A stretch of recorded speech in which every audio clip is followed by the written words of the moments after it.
వినాయకుడి గరికి కథ. గణపతికి గరిక పూజ చేయటం వల్ల శని బాధలు తొలగుతాయి అని చెప్తారు. గణపతికి ప్రతిరోజు గరికతో పూజ చేసుకుంటూ వస్తే శనేశ్వరుని వలన కలిగే ఈతి బాధలు సమస్యల నుంచి బయటపడతారు. ఇప్పుడు మామూలుగా పల్లెటూళ్ళలో దొడ్లో ఉంటుంది కదా, ఒక్క గరిక కొంచెం తీసుకొచ్చి ఆ స్వామికి ప్రతిరోజు పెడితే మంచిది. ఆంజనేయ స్వామికి ఒక్క తమలపాకు పెడితే మంచిది. ఈయనకి ఒక్క గరిక పెడితే మంచిది. అలా అవకాశం ఉన్నప్పుడు అవకాశం ఉన్నంత చేసుకుంటే శ్రద్ధగా మంచి ఫలితాలు వస్తాయి. శని భగవానుణ్ణి శనివారం రోజున గరికతో పూజిస్తే ఏళ్ళనాటి శని, అష్టమ శని దోషాలు తొలగిపోతాయట. గరిక పత్రంతో శ్రీ మహాగణపతికి పూజ చేసి తర్వాత బెల్లం నైవేద్యం పెట్టి పూజిస్తే కోరుకున్న పనులు త్వరగా అనుకూలం అవుతాయి. గరిక పత్రాన్ని నగదు ఉంచే ప్రదేశంలో పెడితే మీకు రావలసిన నగదు త్వరగా వచ్చేస్తుంది.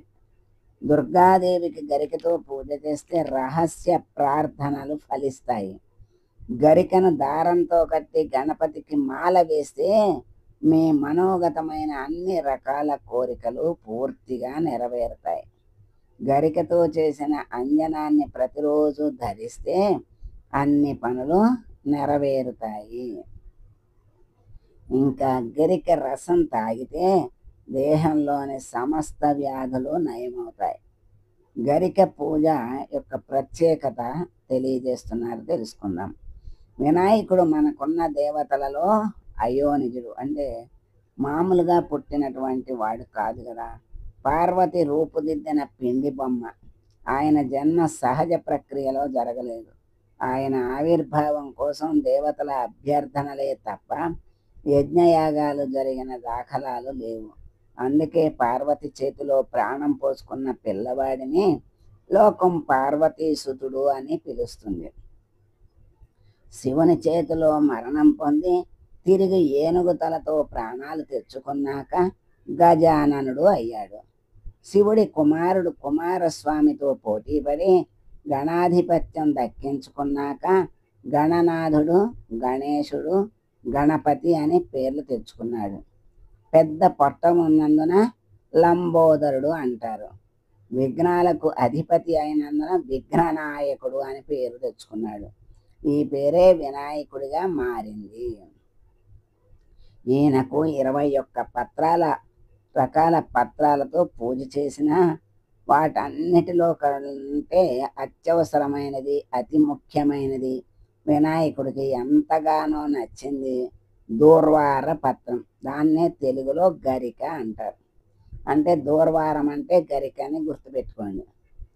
ఏమిటి ఈ గరిక ప్రత్యేకత అంటే, పూర్వం సంయమిని పురంలో ఒక మహోత్సవం జరిగింది. దానికి దేవతలంతా వచ్చారు. వారి వినోదం కోసం తిలోత్తమ నాట్యం చేసింది.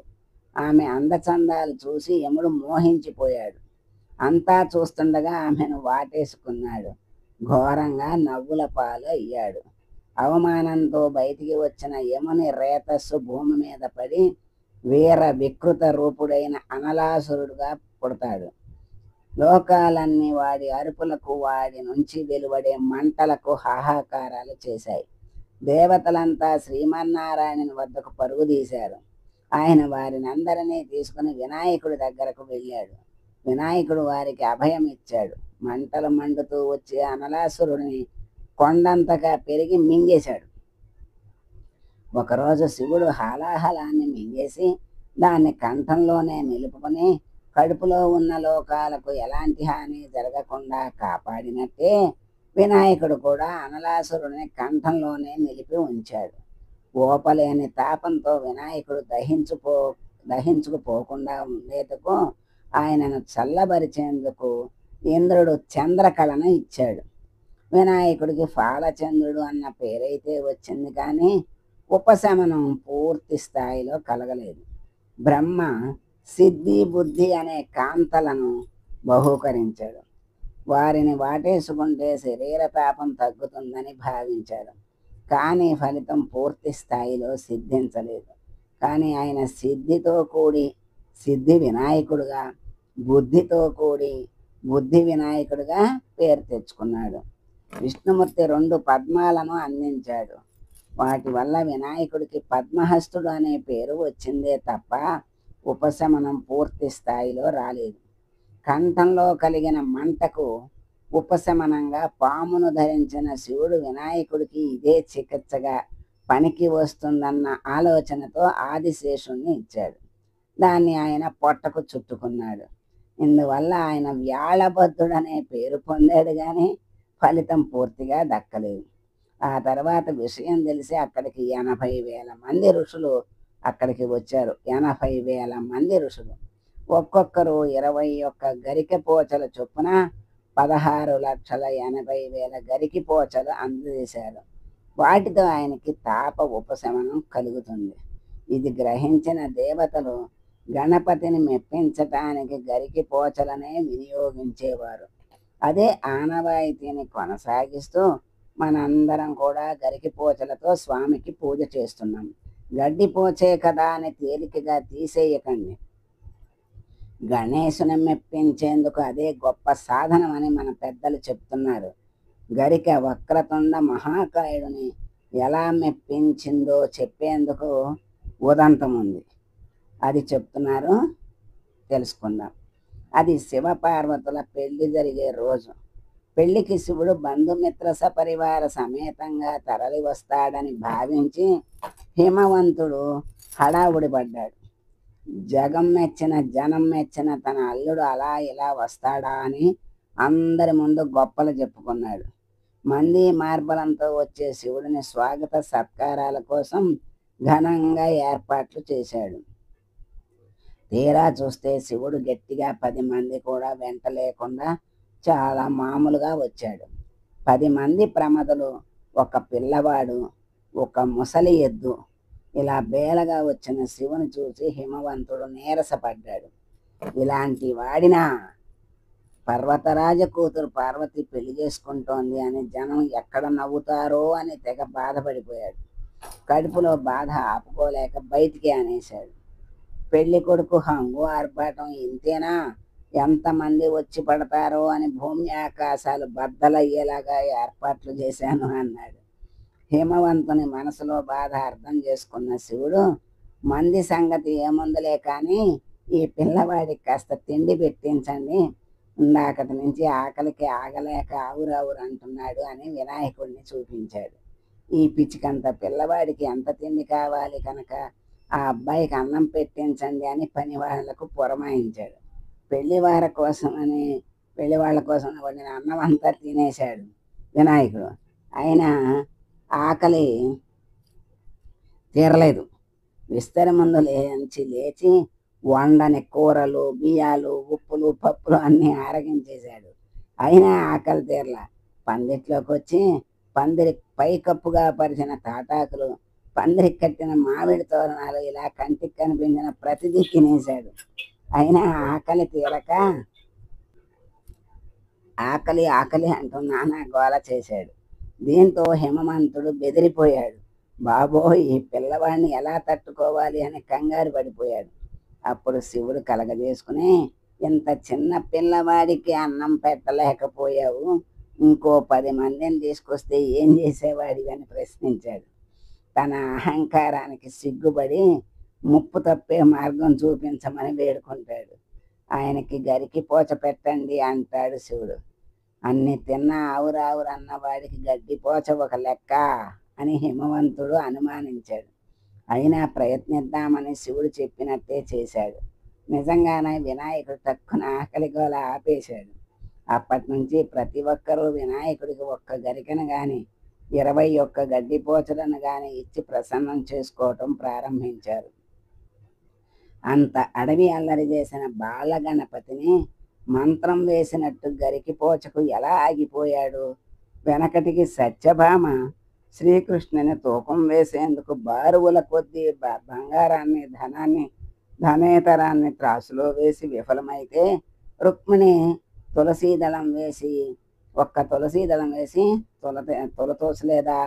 భగవంతుడు ఇలాగే మహిమలు చూపి భక్తులకు జ్ఞానోదయం కలిగిస్తాడు. తులసీ దళానికి అంత అమోఘమైన శక్తి ఉందని తెలిసి కూడా హేమవంతుడు ఆ ప్రయత్నం ఎందుకు చేయలేదు? అప్పటికి ఇంకా ఆ ఉదంతం జరిగి ఉండకపోవచ్చని కొందరు టక్కున సమాధానం చెప్తారు. కానీ దీనికి ఒక కారణం ఉంది. వెనుకటికి తులసీదేవి ఇంకా పెళ్లి చేసుకోని రోజుల్లో వినాయకుడిని చూసి మోహించి వివాహం చేసుకోమని కోరుతుంది. అప్పటికింకా వినాయకుడికి పెళ్లి మీద గాలి మళ్ళలేదు. అదే చెప్పి ఆమె కోరికను కాదన్నాడు. అందుకు అలిగిన తులసి నీకు మంచి ప్రవర్తన లేని అమ్మాయితో పెళ్ళవుగాక అని శపించింది. దీనికి ప్రతిగా రాక్షసుని పెళ్లి చేసుకుని మొక్కగా పడి ఉండమని శపించాడు. అది విని తులసి బోరున విలపించింది. దానికి వినాయకుడు జాలిపడి విష్ణుమూర్తితో వివాహం అవుతుందని, ఆయనకు అత్యంత ప్రీతిపాత్రురాలిగా ఉంటావని వరమిస్తాడు. తాను వివాహానికి అంగీకరించనందున తన పూజకు తులసి పనికిరాదని అంటాడు. అయితే తులసి పట్ల చివరిలో ప్రసన్నుడైనందున ఒక్క వినాయక చవితి రోజు తన పూజలో వినియోగించవచ్చునని వరమిస్తాడు. అందుకని తులసిని సాధారణ రోజులలో వినాయక పూజలో వినియోగించరు. ఒక్క వినాయక చవితి రోజు మాత్రమే ఉపయోగిస్తారు. గరిక అనుకుంటాం. ఆ గరికకు ఎంత కథ ఉందో, ఎన్ని విషయాలు మనకి తెలియజెప్పారు. ఒక కథని మొదలెడితే ఎన్ని కథలు ఎన్ని ఉన్నాయో, దాని గరిక యొక్క మహిమ ఏంటో చక్కగా మనకి తెలియజేశారు. ఇంతకీ గరిక అంటే ఇప్పుడు ఇంతకీ చివరికి చెప్పింది ఏంటంటే, గరికతో గణేశుని ప్రసన్నం చేసుకోవచ్చు. రోజు ఒక గరిక పెట్టినా ప్రసన్నమవుతాడు. విశేషమైన కోరికలు, విశేషమైన రోజుల్లో 21 గరికలు ఆయనకి పూజ చేస్తే ఆయన ప్రసన్నుడై వరాలను ఇస్తాడు. అంటే వాళ్ళ యొక్క కోరికలను తీరుస్తాడు అని చక్కగా మనకి తెలియజేశారు. చాలా విశేషమైనటువంటి విషయాలు మనం తెలుసుకున్నాం.